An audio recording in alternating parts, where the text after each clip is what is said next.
আসসালামু আলাইকুম প্রিয় দর্শক, দেশ ও দেশের বাইরে থেকে যে বা যারা আমাদের আজকের ভিডিওটি দেখছেন সকলকে জানাই আন্তরিক শুভেচ্ছা ও অভিনন্দন। এটা কিন্তু একটু চালাকি, একটু আগামভাবে প্রস্তুতি নিচ্ছি আমরা, যেহেতু সামনে একটা লতির ভালো মার্কেট আছে, মোটামুটি দামটা একটু বেশি থাকবে, আর তার কারণেই কিন্তু আমরা একটু অগ্রিমভাবে লতি কচু চাষের জন্য সরাসরি নতুন প্রজেক্ট থেকে আপনাদেরকে দেখাচ্ছি। দেখেন, এই যে আমাদের যে চারাগুলো রোপণ করা 100% পুরাতন জমির চারা, আমার নিজস্ব।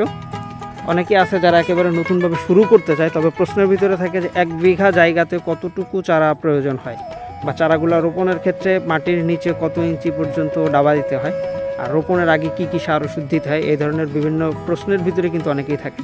তো বেশ কিছু ইনফরমেশন আজকে সরাসরি আপনাদেরকে দেওয়ার জন্য চেষ্টা করবো। এই যে দেখতেছেন আমার আব্বু আর ওই পাশে আমার ভাই চারা রোপণ করতেছে।